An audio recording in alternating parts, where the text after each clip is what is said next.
letter of the 2nd October has just arrived. I'm much interested by Sir George Lewis's letter.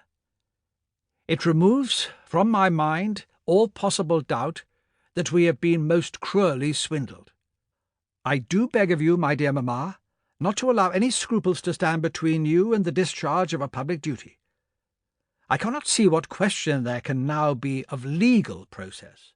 Criminal process is all that is wanted. The charge of obtaining money under false pretences seems to me to exactly cover the case. I regret very much not being able to spur you on personally to exact satisfaction. As I wrote to you at such length last week on the subject of the racing pony, I will not revert to it in this letter except to say that you should tell His Royal Highness, if he says anything further about racing in India, that I intend to be just as much an example to the Indian turf as he is to the English, as far as fair play goes. I see by the forwarded papers that Labouchere has continued his attacks in truth. It seems hard that when we are away in a foreign land and unable to answer, or even read immediately any misstatement he may make, such attacks should go on, and that the public should swallow all of them so greedily.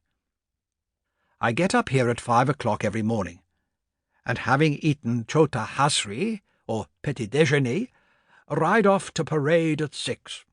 At 8 o'clock, breakfast and bath, and such papers as there are. 9:45 to 10:45, stables, and no other engagement till polo at 4:15. This interval I fill by sleeping, writing, reading, or pursuing butterflies, according to inclination. Mess at 8:15, and bed immediately after bring the day to a close. Ever your affectionate and loving son, Winston S. Churchill. JSC to WSC, the 13th of November, 1896, 35A Great Cumberland Place. My darling Winston, I came back from Sandringham Monday, and have been rushing about as usual. You'll be glad to hear that I do not indulge in as much skating as last winter.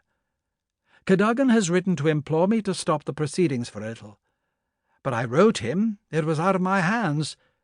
I hear Cruikshank is angry at the writ, having a fraud in the corner. What else could he have expected? The Marlboroughs have been rather upset by the death of old Mrs. Vanderbilt, Consuelo's grandmother, as they're going to have a great party and a ball for the royalties. They are still going to have the party, but the ball is given up. I expect the American press will be very nasty, but as they always are, it does not matter. I am dining tonight with Mr. Arthur Balfour at Willis's, and may hear some news. Politics seem to be deadly. Lord Salisbury's speech at the Mansion House was very colourless, but he can't help himself. In Bangalore, Winston enjoyed his garden, his butterflies, and polo. Yet a sense of disenchantment with the monotony of army life in India soon seeped into his letters. WSC to JSC, the 26th of October, 1896, Bangalore. My dearest mamma, I've been very busy catching butterflies and playing polo. I'm amassing quite a fine collection, and Hugo and Barnes complain that the bungalow is degenerating into a taxidermist shop. I fear you will never see any of your money again, which was invested in the spec. I do not put the least reliance in any promise those dishonest men may make to gain time. But if you should get anything back, please do what you can for me. I need money out here very much indeed, and any sum, however small, would be very welcome. You can't think with what pleasure and excitement I look forward to the mail. Do persuade people to write, Aunt Clara, who writes such good letters, or Aunt Leonie. Turn on the devoted Hugh Warrender. Stimulate Jack, and above all, write yourself long, long letters.